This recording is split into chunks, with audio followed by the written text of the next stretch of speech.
بسم اللہ الرحمن الرحیم۔ السلام علیکم۔ پروگرام علم و حکمت میں خوش آمدید۔ میں ہوں محمد حسن الیاس۔ ناظرین کرام، رمضان مبارک میں نشریات کا خصوصی سلسلہ لے کر حاضر خدمت ہیں۔ ہماری ایک کوشش ہے اس نشریات میں کہ غامدی صاحب سے دین کے حوالے سے وہ سوالات پوچھیں جو اللہ تعالیٰ سے ہمارے شعوری تعلق کو مضبوط تر بنانے میں کارگر ہو سکے۔ اسی سلسلے کو لے کر حاضر خدمت آغاز کرتے ہیں۔ سابق ہمارے ساتھ تشریف فرمائیں جناب جاوید احمد غامدی صاحب۔ السلام علیکم غامدی صاحب۔ وعلیکم السلام۔ ہم سے بہت شکریہ آپ کے وقت کا۔ رمضان میں بھی آپ کوشش کر رہے ہیں کہ لوگوں کی دینی اور فکری تعلیم و تربیت کا سلسلہ جاری رکھیں۔ یہ بتائیے گا، آپ کی زبان سے ہم نے یہ الفاظ سنے کہ ایک ہوتی ہے اخلاقیات اور ایک ہوتی ہے سماجی اخلاقیات۔ یہ اخلاقیات کیا چیز ہے؟ اخلاقیات پیدا کیسے ہوتی ہے؟ فلسفہ اخلاق میں یہ بڑی اہم بحث ہوتی ہے کہ جی اس کا منبع کیا ہے، ماخذ کیا ہے؟ کیا یہ سماج کے تعامل سے پیدا ہوتی ہے؟ یہ ہر تہذیب کے اندر اخلاقیات کے اپنے اپنے معیارات ہوتے ہیں، اور سماجی اخلاقیات اور جو فطری بنیادی اخلاقیات ہیں ان میں کیا فرق ہے؟ اخلاقیات ایک وجودی حقیقت ہے۔ وجودی حقیقت کا مطلب یہ ہے کہ مجھے جو سب سے پہلا ذریعہ علم دیا گیا ہے وہ براہ راست اس کا مشاہدہ کرتا ہے، براہ راست اس کو اخذ کرتا ہے۔ میری آنکھیں ہیں، میرے کان ہیں، یہ براہ راست چیزوں کو دیکھتے یا سنتے ہیں۔ اس سے خارجی کائنات سے میرا تعلق پیدا ہوتا ہے۔ خارجی کائنات میں اشیاء میرے علم میں آتی ہیں۔ میں ایک میز کو دیکھتا ہوں، ایک کرسی کو دیکھتا ہوں، میں سورج کو دیکھتا ہوں، میں چاند کو دیکھتا ہوں۔ یہ وجودی حقائق ہے، یعنی ان کے لیے کسی استدلال کی ضرورت نہیں ہوتی، نظری استدلال کی ضرورت نہیں ہوتی جس میں مقدمات قائم کر کے کوئی نتیجہ نکالا جاتا ہے۔ میرے اندر اسی طرح باطنی حواس بھی ہیں، یعنی جن میں میں اپنے باطن کو دیکھتا ہوں۔ یہ بات تو ایک عام آدمی بھی جانتا ہے کہ مجھے درد ہوتا ہے، میں غم میں مبتلا ہوتا ہوں، میرے اندر محبت کا دریا موجزن ہو جاتا ہے، مجھے کسی سے شدید نفرت ہو جاتی ہے، میرے اندر غم و غصہ آتا ہے، میں غضبناک ہو جاتا ہوں۔ یہ جتنی کیفیات ہیں ان کا اگر باہر ظہور نہ بھی ہو، جس کو دوسرے لوگ بھی دیکھ لیتے ہیں، تو میرے باطن میں یہ سب میرے لیے قابل مشاہدہ ہوتی ہیں، یعنی میں ان کو براہ راست سمجھ رہا ہوتا ہوں، جان رہا ہوتا ہوں، دیکھ رہا ہوتا ہوں براہ راست۔ تو میرا جو یہ باطنی حواس کا علم ہے یہ بھی اتنا ہی وجودی ہوتا ہے جتنا میرے ظاہری حواس کا علم ہے۔ یعنی میں اپنے ظاہری حواس سے جس طرح چیزوں کو براہ راست پا لیتا ہوں، یہ میرے ادراک میں آ جاتی ہیں، بالکل اسی طرح سے میرے باطنی حواس ہے۔ تو میرے اندر جو باطنی حواس دیے گئے ہیں ان میں میرا حصہ اخلاقی بھی ہے، یعنی جو میرے وجود کے اندر اخلاقی چیزیں پائی جاتی ہیں۔ اخلاقی کا مطلب کیا ہے کہ فلاں کام اچھا ہے، فلاں کام برا ہے، فلاں چیز اچھی ہے، فلاں چیز بری ہے۔ کسی چیز کے بارے میں جب میں اس پہلو سے حکم لگاتا ہوں تو یہ میرے حصہ اخلاقی کا حکم ہے، یہ میں اپنے باطن میں محسوس کرتا ہوں۔ جس طرح سے میری حصہ جمالیات، یعنی میری حصہ جمالیات چیزوں کے ظاہری حسن و قبح کا فیصلہ کرتی ہے۔ میں یہ کہتا ہوں کہ پھول خوبصورت ہے، اور میں یہ کہتا ہوں یہ کوڑا کرکٹ کا ڈھیر یہ بہت ہی بدصورت لگ رہا ہے، یا شہر میں صفائی نہیں ہے، تو یہ سب کیا ہے؟ اس میں میری جمالیات کی حس حکم لگا رہی ہے، فیصلہ کر رہی ہے۔ تو وہ میرا جو حادثہ اخلاقی میرے اندر پایا جاتا ہے اور براہ راست میرا مشاہدہ کرتا ہے میرے باطن کا، وہ مجھے جن اخلاقیات کے بارے میں متنبع کرتا ہے یا جن کا شعور دیتا ہے انہیں بنیادی اخلاقیات کہا جاتا ہے، اور وہ اللہ تعالیٰ نے ایک آیت میں جمع کر دی ہیں۔ آپ غور کر کے دیکھ لیجئے، دنیا کے فلسفے کو پڑھ لیجئے، جو کچھ انسان سوچتا ہے اس کو دیکھ لیجئے، وہی چیزیں ہیں جن کو بنیادی اخلاقیات قرار دیا جا سکتا ہے۔ 3 چیزیں مثبت ہیں، 3 چیزیں منفی ہیں۔ یعنی اخلاقیات میں کچھ چیزیں وہ ہوتی ہیں جن کے بارے میں میرا باطن یہ رہنمائی کرتا ہے کہ یہ ہونی چاہیے، یہ کرنی چاہیے، اور بعض چیزوں کے بارے میں وہ مجھے روکتا ہے، مانع ہو جاتا ہے، انہیں ممنوع ٹھہراتا ہے، مجھ سے یہ تقاضا کرتا ہے کہ ایسا نہیں ہونا چاہیے، ایسا نہیں کرنا چاہیے۔ تو جو چیزیں مثبت ہیں وہ قرآن مجید نے اس طرح بیان کر دی ہیں کہ ان اللہ یامر بالعدل والاحسان و ایتاء ذی القربہ، یعنی تم عدل سے کام لو۔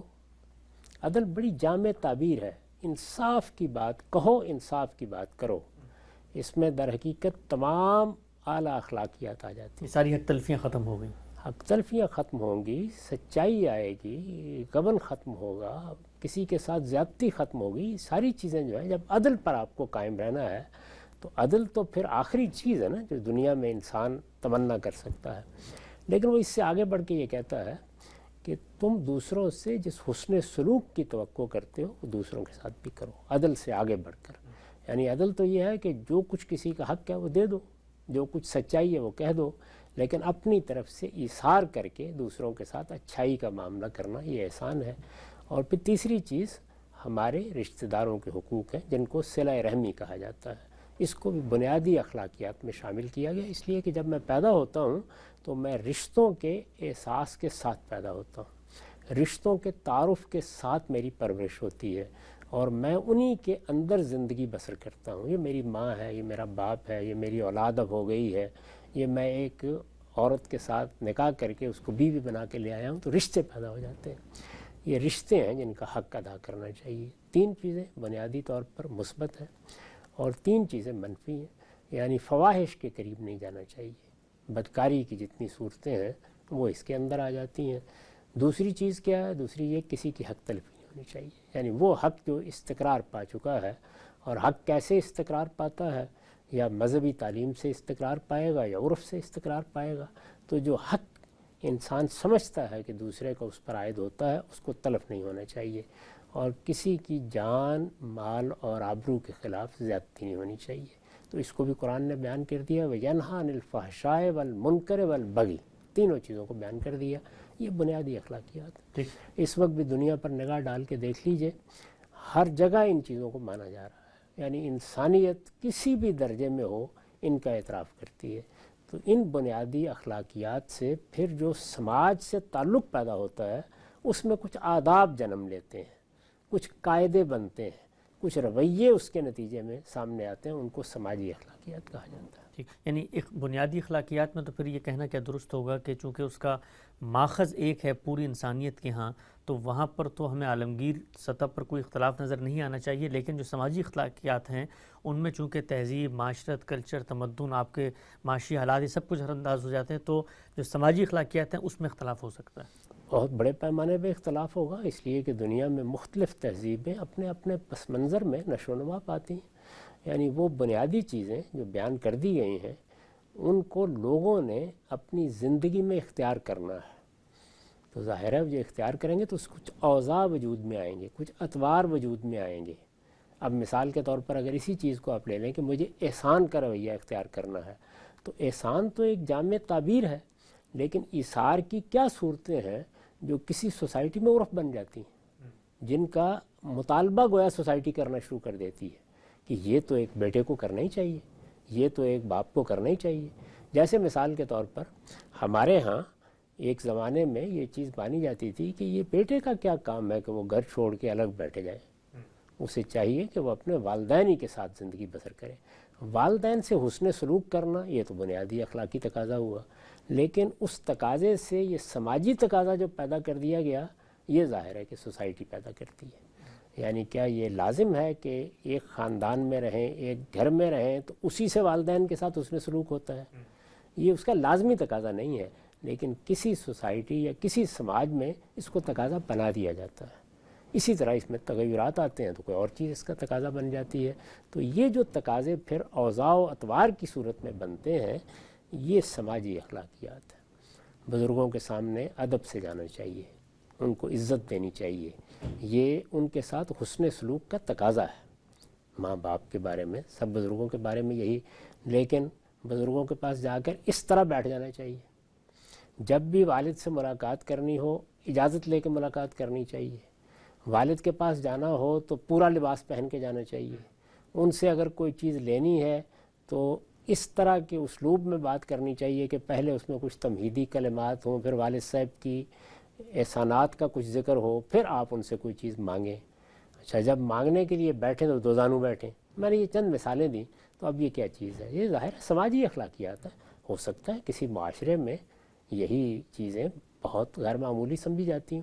آپ جاپان میں جائیں تو وہاں مہمان کو کھانا کیسے پیش کرنا ہے، اس کے پاس بیٹھنا کیسے ہے، اس کے لیے کچھ سماجی اطوار اختیار کر لیے گئے ہیں. ہمارے قبائلی علاقے میں اسی طرح کی کچھ روایات ہیں. تو مہمان نوازی یہ تو ایک ایسی چیز ہے کہ جو آپ بھی مانیں گے، میں بھی مانوں گا کہ یہ احسان کا تقاضا ہے، حسن سلوک کا تقاضا ہے. ایک شخص ہمارے پاس مہمان کے طور پر آیا ہے تو ہمیں چاہیے کہ ہم اس کی ضیافت کریں، اس کا خیال رکھیں، یہ ساری چیزیں. لیکن ضیافت کے یہ پہلو ملحوظ ہونے چاہیے. اس کو اس طرح سلانا ہے، اس طرح کی جگہ دینی ہے. مثلا ہم لوگ اپنے بعض بہت عزیز دوستوں کے پاس جاتے تھے اور کبھی خاندان کے ساتھ جاتے تھے تو ہم نے دیکھا کہ وہ کھانا میز پر لگا کر دروازہ بند کر کے چلے جاتے تھے. تو شروع میں بڑا تعجب ہوا، اس لیے کہ ہمارے ہاں یہی ہے کہ مہمان میزبان اکٹھے ہی بیٹھ کے کھانا کھاتے ہیں، یا اگر میزبان فرض کر لیجئے کہ کھانے میں نہیں بھی شامل ہو رہا تو پاس بیٹھے گا اور پوچھتا رہے گا کہ، تو وہ یہ کر کے چلے جاتے تھے. تو بعد میں اندازہ ہوا کہ یہاں ان لوگوں کے ہاں یہ روایت ہے کہ مہمان کو کھانا کھانے میں کوئی جھجک محسوس نہ ہو، وہ کھلے دل سے کھانا کھا سکے. تو اس لیے ہم ڈائننگ روم کا یا کھانے کے کمرے کا دروازہ بند کر دیتے ہیں اور چلے جاتے ہیں. کھانا لگا دیا، مہمانوں کو بٹھا دیا، ساری چیزیں فراہم کر دیں اور خود چلے جاتے ہیں. اور یہ کہہ دیتے ہیں کہ اگر کسی چیز کی ضرورت ہو تو حضرائے کرم یہ دروازہ کھٹکھٹا دیجیے گا، آواز دے دیجیے گا. یہ ساری چیزیں اپنی جگہ. یہ بھی اب مہمان نوازی کا ایک طریقہ ہے جو انہوں نے اختیار کیا ہوا تھا. اس کے پیچھے بھی ایک آپ اگر غور کریں تو حکمت بظاہر بیان کی جاتی ہے، لیکن ان میں سے کوئی چیز بھی ایسی نہیں ہے کہ جس کو آپ بنیادی اخلاقیات میں شامل کر سکیں. یہ سماجی اخلاقیات ہیں اور یہ ہر جگہ پیدا ہوں گی. یعنی آپ عدل کے تقاضے پورے کریں گے، اس سے پیدا ہو جائیں گی. آپ احسان کے تقاضے پورا کریں گے، اس سے پیدا ہو جائیں گی. ایتائے ذی القربہ، یعنی اپنے اعزاء اقربا بہن بھائیوں کا خیال رکھیں اور جو آپ کو اللہ نے دیا ہے اگر وہ ضرورت مند ہے تو ان کی مدد کرتے رہیں. اب بعض معاشروں میں اس کے لیے بعض تقریبات پیدا ہو جاتی ہیں، بعض تہوار بنا لیے جاتے ہیں. خود ہمارے ہاں ہمارے دیہاتوں میں یہ روایت رہی کہ اگر کسی کے یہاں شادی ہوتی ہے اعزاء اقربا میں سے تو اس میں طے شدہ طریقے پر اتنے پیسے جا کے دینے ہیں. اب یہ اتنے پیسے تو احسان کے تحت نہیں لکھے ہوئے، یہ ایک سماجی روایت تھی. اور وہ ایسی روایت تھی کہ میں بچپن میں جب پہلی بار اس سے آشنا ہوا تو مجھے انتہائی تعجب ہوا. ایک شخص وہاں بیٹھا ہوا تھا، جب ہم پیسے دے رہے تھے تو وہ لکھتا جاتا تھا. اچھا. تو میں نے پوچھا، میں اس وقت ابھی مدرسے کا طالب علم تھا، تو میں نے اس سے پوچھا کہ یہ کیوں لکھ رہے ہیں؟ تو انہوں نے کہا کہ بھائی اس کا حساب رکھنا ہوتا ہے کہ اگلی دفعہ ہم نے بھی دینا ہے. تو اب یہ لین دین کا یہ طریقہ تحفے کے معاملے میں یہ میرے لیے اجنبی تھا، اس لیے کہ میں باہر کے علاقے میں رہا تھا اور خاندان میں جب پہلی بار گیا تو میں نے یہ چیز وہاں دیکھی. تو اس طرح کی بہت سی چیزیں ہیں جو سماجی اخلاقیات کہلاتی ہیں. جو ہم قانون بناتے ہیں وہ بھی اخلاقیات پر مبنی ہوتا ہے، لیکن قانون کے اوضاع مختلف ہو جاتے ہیں. اب یہ بات کہ چور کو سزا دینی چاہیے، تو سزا کتنی دینی چاہیے؟ اس کو ہو سکتا ہے کہ ایک معاشرے میں ایک طرح سے دیکھا جائے، دوسرے میں دوسری طرح دیکھا جائے. اسی طرح سزاؤں کے بارے میں دیکھیے، یعنی دنیا میں کئی تصورات پیدا ہو گئے کہ سزا تو دینی ہے کچھ نہ کچھ، لیکن کیا سزا اصلاحی نوعیت کی ہونی چاہیے، تادیب کی نوعیت کی ہونی چاہیے، یا تعذیب کی نوعیت کی ہونی چاہیے؟ تو یہ ساری چیزیں جتنی ہیں یہ اب آگے کیا کریں گی، یہ پھر قانونی اخلاقیات پیدا کر دیں گی. تو پہلے بنیادی اخلاقیات جو اللہ نے دی ہیں، جو انسان کا مشترک سرمایہ ہے، اس کی اساس ہے. اس کے بعد معاشرہ کیا کرتا ہے، سماجی اخلاقیات پیدا کرتا ہے. اور وہ کیا ہوتی ہیں، وہ اوضاع و اطوار ہیں، آداب ہیں، رسوم ہیں جو ان اخلاقی اصولوں پر بن جاتے ہیں. اور پھر اگر کوئی منظم معاشرہ ہو تو وہاں اسی بنیاد پر قانونی اخلاقیات پیدا ہو جاتی ہیں. جی ہاں، جو نقطہ آپ نے واضح فرمایا ہے، جو آپ نے مثالیں دی بڑی دلچسپ ہیں معاملے کو سمجھنے کے لیے کہ بنیادی اخلاقیات اور سماجی اخلاقیات میں فرق کیا ہوتا ہے. دو چیزیں میرے ذہن میں بھی آ رہی ہیں. ہم جب امریکہ یہاں پہ منتقل ہوئے تو کسی بھی شادی کی تقریب میں یا کوئی برتھ ڈے ہے تو وہاں پر رجسٹری بنتی ہے اور پہلے سے لسٹ دی جاتی ہے کہ ان کو ٹوسٹر چاہیے، فریج چاہیے، آپ کو جو چیز دینی ہے آپ رجسٹر کر لیں کہ یہ نہ ہو کہ دو چیزیں جو ہیں وہ ایک ہی شخص کو دو تین چیزیں مل جائیں. تو ایک فرق کی چیز سامنے آئی. ایک اور چیز ہم صاحب میں چاہتا ہوں اس پہ بھی آپ تبصرہ کریں. ہمارے ہاں یہ جو سماجی اخلاقیات ہے اس پر بہت زیادہ اصرار بڑھ جاتا ہے، اور جو لوگ اصرار کر رہے ہوتے ہیں وہ یہ فرق ملحوظ نہیں رکھتے کہ بھائی یہ ایک کلچر سے پیدا ہونے والا تقاضا ہے. کلچر خود ایک ملک کے اندر بھی تغیر پذیر ہوتا ہے. مثلا ہمارے دینی مدارس کے اندر آپ دیکھیں تو اساتذہ کے ساتھ بات چیت کرنا یا علماء کے ساتھ مکالمے کی ایک بالکل سماجی اخلاقیات طے ہے. نظریں جھکی ہوئی ہوں گی، استاد سامنے سے آ رہا ہے، رستہ بدل لیا، آلات علم کا احترام ہے، بالکل آپ ٹوپی کے بغیر سامنے نہیں جا سکتے.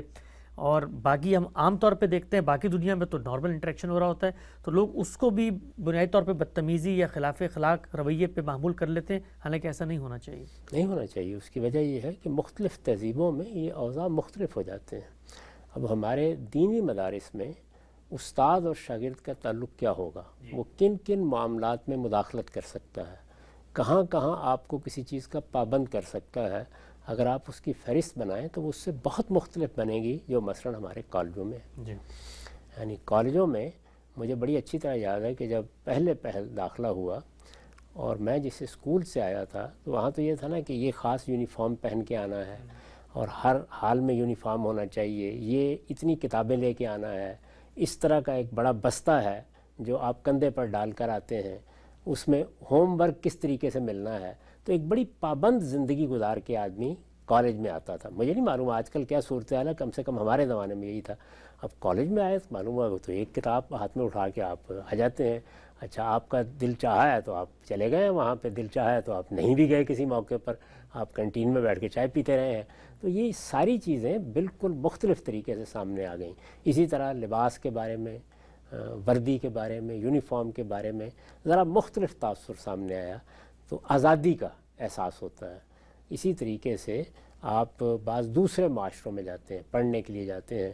اب آپ امریکہ میں یونیورسٹیوں میں جا کے دیکھیں تو وہاں آپ کو بالکل ہی مختلف کلچر نظر آئے گا۔ استاد اور شاگرد کے تعلق کی نوعیت ہی بالکل الگ ہوگی۔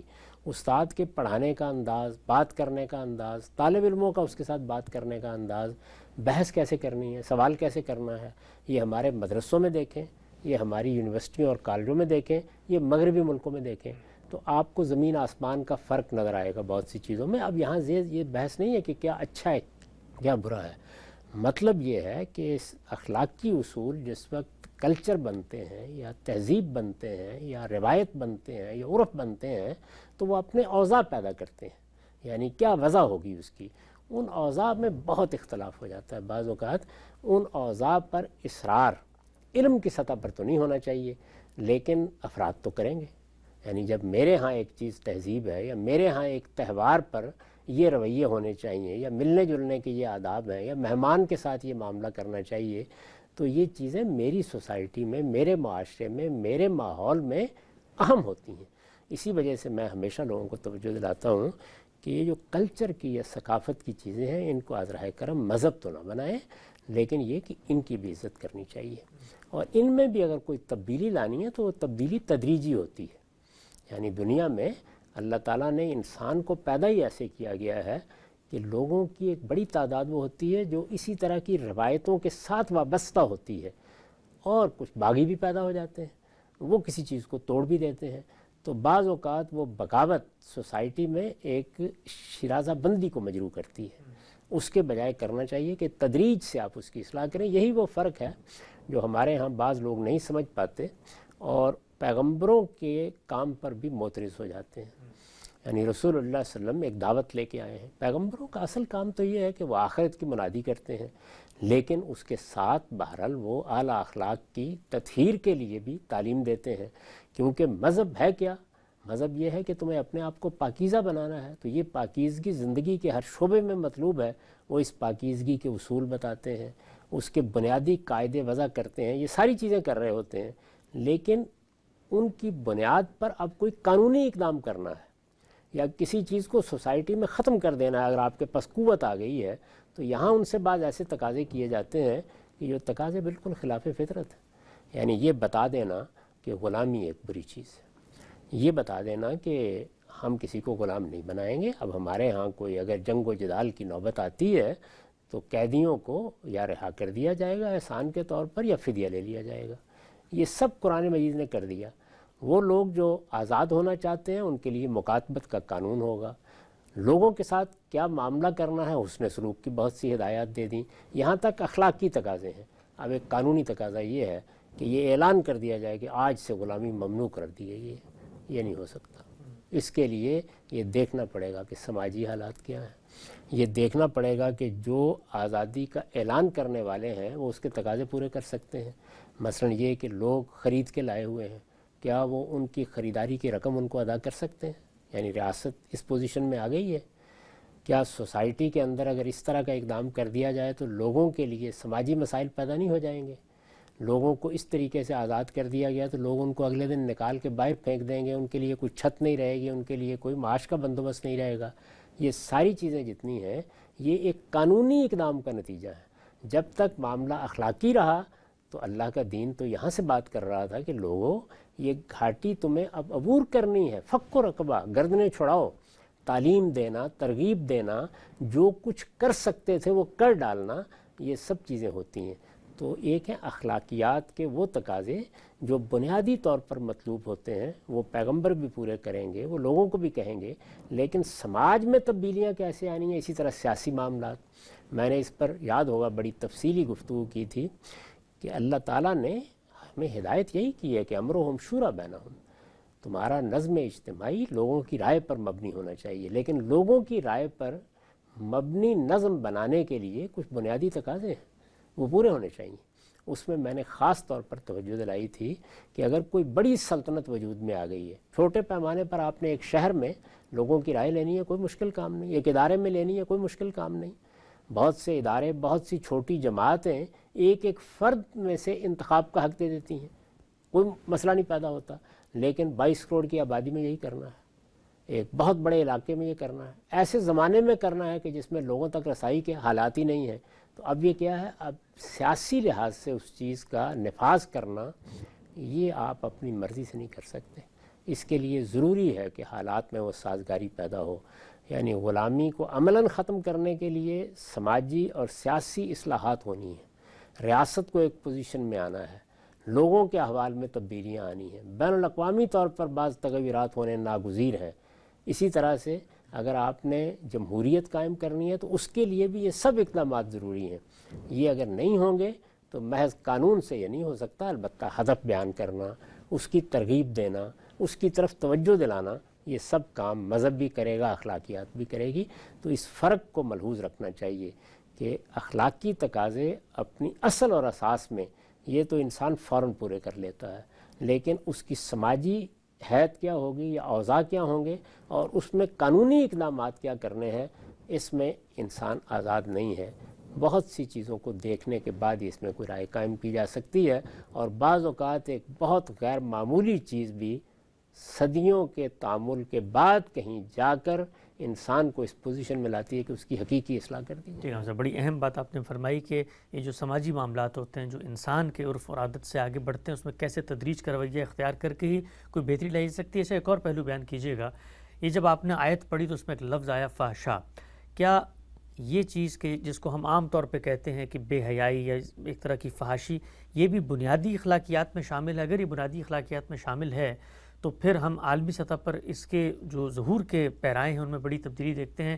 عام تاثر یہ ہے کہ مغربی ممالک میں تو شرمگاہوں کی حفاظت کا وہ حساسیت نہیں ہے جو ہمیں ہمارے یہاں مشرقی ممالک میں یا مذہبی تہذیبوں میں نظر آتا ہے۔ تو اگر اس کا بھی منبع ایک ہی ہے، ماخذ ایک ہی ہے جہاں سے یہ پھوٹ رہی ہے، تو پھر اس بنیادی چیز میں اختلاف کیسے ہو جاتا ہے؟ نہیں، کوئی اختلاف نہیں ہے۔ دیکھیے، بدکاری یعنی اصل میں فواہش سے مراد یہ ہے، بدکاری نہیں ہونی چاہیے۔ یہ بات کہ جب آپ نے شادی کی ہے، آپ نے بیاہ کیا ہے، آپ نکاح کے رشتے میں بن گئے ہیں، تو آپ کو اپنی بیوی سے بے وفائی نہیں کرنی اور بیوی کو اپنے خامند سے بے وفائی نہیں کرنی، اور جنسی تعلق کو میاں بیوی کے درمیان محدود رہنا چاہیے۔ اس سے باہر یہ کوئی اچھی بات نہیں ہے یا گناہ کی بات ہے یا غلطی کی چیز ہے، اس میں اختلاف نہیں ہے۔ اختلاف یہاں سے ہوتا ہے کہ یہ کیا شخصی معاملہ ہے، اس میں ریاست مداخلت کر سکتی ہے، کیا لوگوں کو قانون کی قوت سے روکا جا سکتا ہے، اس پر بحث ہو رہی ہے، اور یہ بحث ہوتی رہتی ہے، اس لیے کہ یہاں مسئلہ قانون کا ہے۔ ابھی میں نے آپ سے عرض کیا کہ وہ چیز کب جرم بن جاتی ہے۔ ہمارے ہاں بھی اگر اللہ تعالیٰ اس کو جرم نہ قرار دے دیتے تو عقلی لحاظ سے بحث ہوتی رہتی، ہم بھی شاید دو حصوں میں ہوتے کہ اس پر کوئی قانونی کارروائی کرنی چاہیے یا نہیں کرنی چاہیے، تو اللہ نے اپنا فیصلہ دے دیا۔ اللہ تعالیٰ کی بڑی عنایت یہ ہوتی ہے کہ جب وہ پیغمبروں کے ذریعے سے شریعت دیتے ہیں تو بعض موقعوں پر جو مشتبہ معاملات ہوتے ہیں، یعنی جن میں کوئی گرے ایریا ہوتا ہے، وہاں پہ اپنا فیصلہ دے دیتے ہیں، جیسے سود کے بارے میں دیا، جیسے بدکاری کے بارے میں دیا۔ تو بدکاری کو کوئی اچھی چیز سمجھا جاتا ہے دنیا میں؟ کہیں بھی نہیں سمجھا جاتا، اخلاقی لحاظ سے بری چیز سمجھا جاتا ہے۔ اس اخلاق کی برائی کو کیا وزن دینا ہے، یہ کتنا بڑا گناہ ہے، یہ گناہ بھی ہے یا بس ایسے ہی ہے جیسے ہم کہتے ہیں کہ یہ تو آداب کے خلاف ہے یا بری چیز ہے، یہ وہ اختلافی چیزیں جو لوگوں میں زیر بحث رہتی ہیں۔ تو یہ بھی اطلاق کی معاملات ہیں، اصلاً یہ برائی ہے، اس میں کوئی اختلاف نہیں۔ ٹھیک، اور حفظ فروج کے معاملے میں نہیں، اپنی شرمگاہوں کی حفاظت کرنی ہے، یہ بھی کیا بنیادی اخلاقیات کا تقاضا اگر ہے تو اس میں بھی ہمیں عالمی سطح پہ اگر مشرق میں جا کے دیکھ لیجیے نہیں لوگ لباس اتار کے باہر نکلے ہوئے ہیں. نہیں. عمومی چیز یہی ہے. اس میں بھی یہی مسئلہ پیدا ہوا ہے کہ ہر جگہ انسان کچھ انحرافات کرتا ہے. جی. یعنی یہ بات کہ چوری نہیں کرنی ساری دنیا، لیکن کیا چور نہیں ہوتے؟ قتل بھی کر دیتی. قتل بھی کر دیتے ہیں. تو لوگ بعض اوقات انحرافات کرتے ہیں. اس انحراف کے بارے میں سوسائٹی کیا رویہ اختیار کرے. یعنی اگر کوئی جگہ ایسی مقرر کر دی جاتی ہے جہاں لوگ جا کے اپنا یہ شوق پورا کر لیں کہ وہ برہنہ ہی ہو کر بیٹھ جائیں، جیسے ساحلوں پر بعض جگہوں پہ، تو مغربی معاشرے میں اس چیز کو گوارا کر لیا گیا ہے کہ یہ ٹھیک ہے، شخصی معاملہ ہے. بنیادی بحث وہیں سے پیدا ہوئی ہے کہ کیا معاشرے کو اس معاملے میں مداخلت کا حق ہے. اب اصول میں تو ہم بھی یہی کہتے ہیں کہ شخصی معاملات میں ریاست کو دخل نہیں دینا چاہیے، لیکن کیا یہ شخصی معاملہ ہے؟ یا لوگ متاثر ہمارے ہاں دین میں یہ شخصی معاملہ نہیں ہے، لیکن عام طور پر اس کو ایک شخصی معاملہ سمجھا جاتا ہے. تو یہ ایک دوسرا اختلاف ہے جو باعث بن رہا ہے، ورنہ اصل میں کوئی اختلاف نہیں. اچھا، ہم سے بدکاری کے بارے میں تو آپ نے فرمایا عالمی سطح پہ ظاہری بات ہے، ایک مانے جانے والی بات ہے، کوئی اس کو تسلیم نہیں کرتا، ایک ایول ہی ہے جس کو آگے یہی کہہ کہ بچوں میں بھی ٹرانسفارم کیا جاتا ہے کہ اس سے آپ نے بچنا ہے، پاکیزہ رشتے نکاح ہی کے ہیں. لیکن ہم یہ دیکھتے ہیں کہ دنیا بھر میں جو ہم جنس پرستی ہے اس کے بارے میں اب اس طرح کی حساسیت نہیں رہی کہ ہمارے نزدیک ہم جنس پرستی بھی یہ اس دائرے میں آتی ہے جس کو قرآن مجید نے فحشاء کہا ہے، اور اگر کہا ہے تو پھر عالمی سطح پہ اس کے بارے میں کیوں اتنے مختلف رویے؟ یقین آتی ہے، اس میں کوئی شک نہیں. یہ پھر اطلاق ہے. یعنی بدکاری تو ایک بری چیز ہے. کیا یہ بدکاری ہے؟ اور یہاں پر بھی وہی مسئلہ ہے کہ شخصی معاملات میں کیا ریاست آگے بڑھے. اصل میں ہم جس چیز کے عادی ہیں وہ یہ ہے کہ قانون آگے بڑھے اور پابندی لگائے. تو جیسے ہی ہم دیکھتے ہیں کہ قانون اس معاملے میں مداخلت نہیں کر رہا تو یہ خیال کر لیتے ہیں کہ یہ تو ایک ہنین مریا معاملہ ہو گیا. پہلے بھی دنیا میں لوگ اس کا ارتکاب کرتے رہے. اگر قرآن مجید نے ایک پوری بستی کی تصویر کھینچ کے رکھ دی ہے کہ وہاں لوگ کس طرح آزادانہ اس کا ارتکاب کرتے تھے. تو لوگوں کا کوئی انحراف اختیار کر لینا یہ بالکل ایک الگ چیز ہے، لیکن یہ کوئی اچھی چیز ہے؟ یعنی یہی ہونا چاہیے. اس پر بحث ہوتی رہتی ہے، اور بحث بعض اوقات اور زاویوں سے ہونا شروع ہو جاتی ہے. مثلا یہ کہ انسان کے اندر اگر اس کا داعیہ موجود ہے تو پابندی کیوں لگائی جائے، مذہب کیوں پابندی لگاتا ہے، اس کے لیے پھر کچھ استدلال کرنا پڑ جاتا ہے. تو یہ چیز ہوتی ہے. یعنی یہ بھی اطلاقی معاملات ہیں. یہ بات کہ انسان کے جنسی تعلقات کو حدود میں رہنا چاہیے یہ اپنی جگہ طے شدہ بات ہے. اب کس چیز کو ہم نے فاحشہ قرار دینا ہے اس کے معاملے میں لوگوں میں بحث ہو جاتی ہے. آگے بڑھاتے ہیں سلسلہ گفتگو. اچھا، ہم سے بھی بتائیے گا کہ اخلاقیات کو اپنانے کا بنیادی محرک کیا ہے؟ یعنی ہم بطور مسلمان اللہ پر ایمان رکھنے والے، گاڈ سینٹرڈ لائف جینے والے جب اخلاقیات کو اپناتے ہیں تو دنیا بھر میں تو اخلاقیات کو اپنانے کی جو مقصد ہے وہ تو مختلف سامنے آتا ہے. مثلا اس کے نتیجے میں امن عالم قائم ہو جائے گا، اس کے نتیجے میں مادی افادیت ہمیں مل جائے گی، اس کے نتیجے میں شاید ہم دنیا میں سکون کے ساتھ جی لیں گے. ہم لوگ مسلمان جب اخلاقیات پہ کھڑے ہوتے ہیں تو اس میں کیا محرک کیا ہے جس کی بنیاد پہ ہم کھڑے ہوتے ہیں؟ دیکھیے، ہر انسان کے اندر میں نے پہلے عرض کیا کہ ایک حادثہ اخلاقی ہے، وہ مجبور کرتا ہے اس کو. یعنی میں اپنی انسانیت کے شرف سے مجبور ہوں کہ میں اچھے اخلاق اختیار کروں. میں جیسے ہی اپنے پروردگار کو پہچان لیتا ہوں، اس کی معرفت مجھے حاصل ہو جاتی ہے اور مجھے پتہ چلتا ہے کہ میرا پروردگار بھی یہی چاہتا ہے، تو پھر اس کا بہت بڑا محرک میرے پروردگار کی خوشنودی بن جاتی ہے. یہ ہمارے باقی معاملات میں بھی ایسے ہی ہوتا ہے. یعنی میرا کھانا پینا جتنی چیزیں ہیں ان کا محرک تو میری جبلتوں کے تقاضے بنتے ہیں. یہ جس طرح میری جمالیاتی حس تسکین چاہتی ہے، لیکن یہ کہ اگر کسی چیز کو اللہ تعالیٰ بھی اپنا حکم بنا دیں اور اس کو اپنی خوشنودی قرار دے دیں تو اس کے نتیجے میں پھر وہ آگے بڑھ کر غیر معمولی محرک میں تبدیل ہو جاتی ہے. تو اللہ کی خوشنودی حقیقی محرک بن جاتا ہے جب ہم اللہ پر ایمان لے آتے ہیں. ٹھیک، یہ نقطہ آپ نے واضح کیا. لیکن ہم یہ دیکھتے ہیں ہم سب کہ مثلا بزنس ایتھکس کے عنوان سے پورے مضامین ہیں، اس میں یہ بتایا جاتا ہے کہ جی آپ نے کسٹمر کو کس طرح روکنا ہے، اس کے لیے آپ مصنوعی طور پہ مسکرائیں گے، آپ آگے بڑھ کے جو ہے اس کی تعریف کریں گے. تو اب یہاں پر تو بنیادی طور پہ محرک مادی ہوتا ہے کہ جی ہمارا کاروبار ہو جائے، ہم مسکرا کے کوئی چیز بیچیں گے. سیلس پرسن کے آپ کو بڑی لگ رہا ہوتا ہے، بڑے اخلاقیات پہ کھڑے ہیں، آپ ایئر لائن میں سفر کرتے ہیں، تو وہاں پر تو محرک یہ نہیں ہوتا، وہاں تو محرک ہوتا ہے مادی فائدہ. تو پھر اس کا اجر نہیں ملے گا کیا؟ نہیں، دیکھیے بات یہ ہے کہ یہ بات کہ آپ کو اچھے طریقے سے پیش آنا ہے، اس کے لیے تو آپ کے اندر داعیہ موجود ہے. یعنی اگر کوئی برے طریقے سے پیش آئے تو وہاں کیا آپ اس کی انسانیت کے بارے میں گفتگو کریں گے یا وہاں اس کی پیشہ ورانہ اخلاقیات پر اس کو توجہ دلائیں گے؟ وہ محرک تو اپنی جگہ موجود ہے. رہ گئی یہ بات کہ اس کے اب اوضاع پیدا ہونے ہیں، تو وہ اوضاع پیشے بھی پیدا کرتے ہیں. ایک ڈاکٹر کی اخلاقیات یہ ہونی چاہیے، ایک کاروباری کی اخلاقیات یہ ہونی چاہیے، ایک ایئر لائن چلانے والے کی اخلاقیات یہ ہونی چاہیے. یہ اس کے اوضاع ہیں. مسکرا کے ملنا ایک وضع ہے۔ تو اوضاع کے معاملے میں تو وہی چیز ہے، یہ سماجی اخلاقیات ہے، پیشہ ورانہ اخلاقیات بھی اصل میں سماجی اخلاقیات ہے۔ میرا اگر یہ پیشہ ہے تو اس کے تقاضے یہ ہیں، میں اگر ایک طبیب ہوں تو مجھے ایسے پیش آنا چاہیے، اپنے ایسے پیش آنا چاہیے کہ اندر ایک بنیادی چیز ہوگی، وہ تو یہ ہے کہ ہر شخص سے اچھی طریقے سے پیش آنا چاہیے، لیکن اس ایسے کی ایک وضع متعین ہو جائے گی، یعنی اس آدمی کا استقبال ایسے ہونا چاہیے، اس طریقے سے اس کو بٹھانا چاہیے۔ وہ ہم اپنے عملے کو بعض اوقات ہدایات دیتے ہیں، یہ ہدایات وہی سماجی اخلاقیات ہیں، یعنی اس میں اوضاع زیر بحث آ جاتے ہیں۔ یہ اوضاع آپ دیکھیے مختلف جگہوں پر مختلف ہوتے ہیں۔ ٹھیک، نقطہ واضح ہوا، ہم سب آگے بڑھاتے ہیں سلسلہ گفتگو کو۔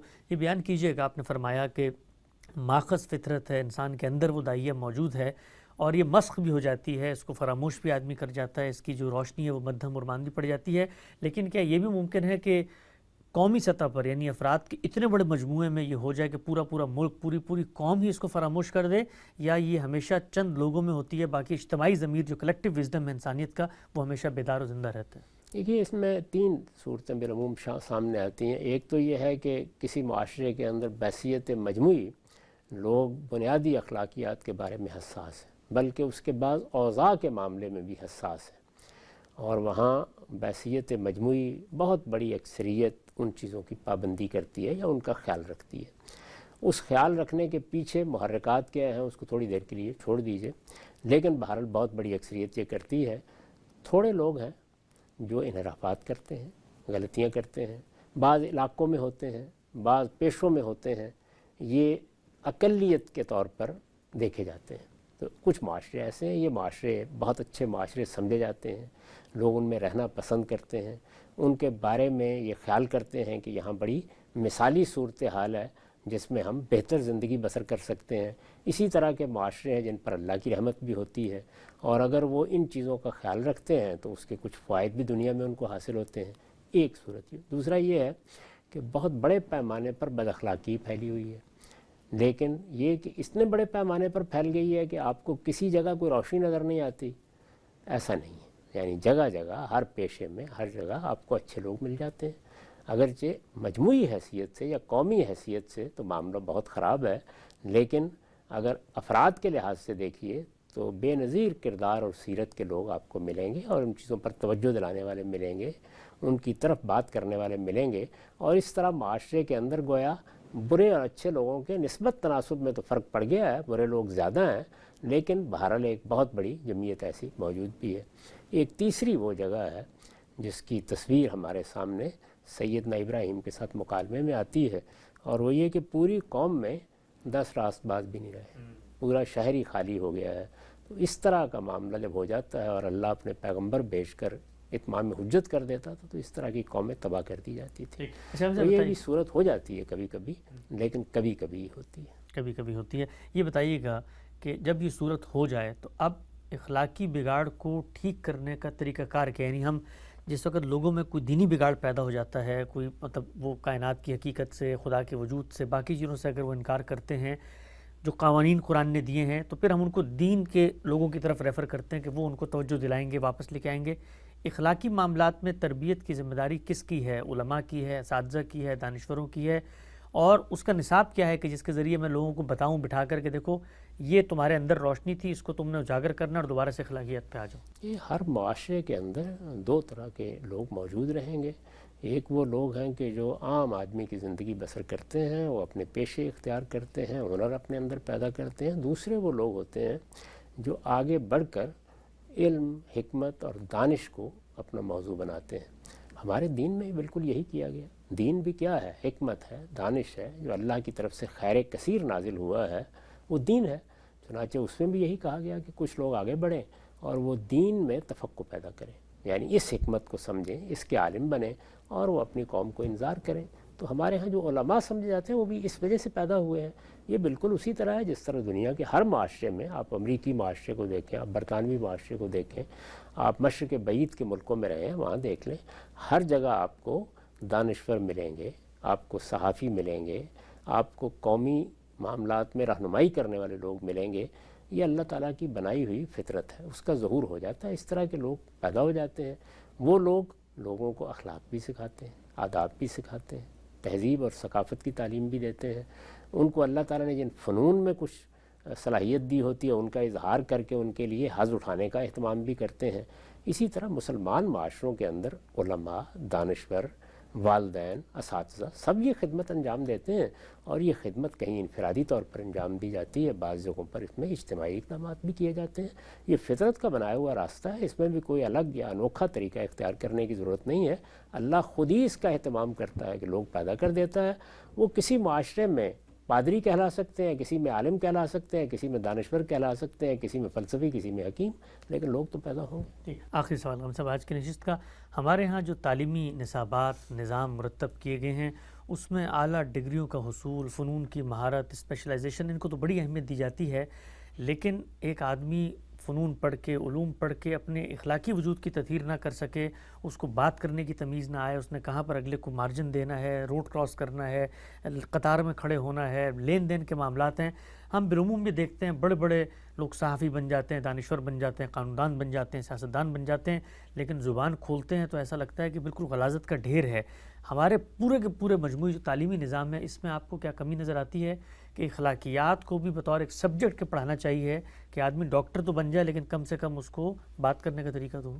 نہیں، اخلاقیات کو بھی بطور ایک مضمون نہیں، اخلاقیات سے ابتدا ہونی چاہیے۔ اچھا، میرے وجود کی تطہیر پہلا مسئلہ ہے۔ انسان کی حیثیت سے مجھے سب سے پہلے اپنے اس باطن کو دریافت کرنا سکھانا چاہیے۔ میں ایک اخلاقی وجود ہوں، یعنی انسان کو جس چیز کی آپ تعلیم دیتے ہیں وہ تو چند ہنر ہیں جو آپ کو سکھانے ہوتے ہیں۔ کوئی زبان سکھانی ہے، آپ کو ریاضی سکھانی ہے، آپ کو سائنس سکھانی ہے، یہ ہنر ہے دنیا میں جینے کے۔ جو کچھ مجھے حقیقت میں سیکھنا ہے، جس کے بغیر میں انسان ہونے کے شرف ہی سے اپنے آپ کو نہیں کر سکتا، وہ کیا چیز ہے؟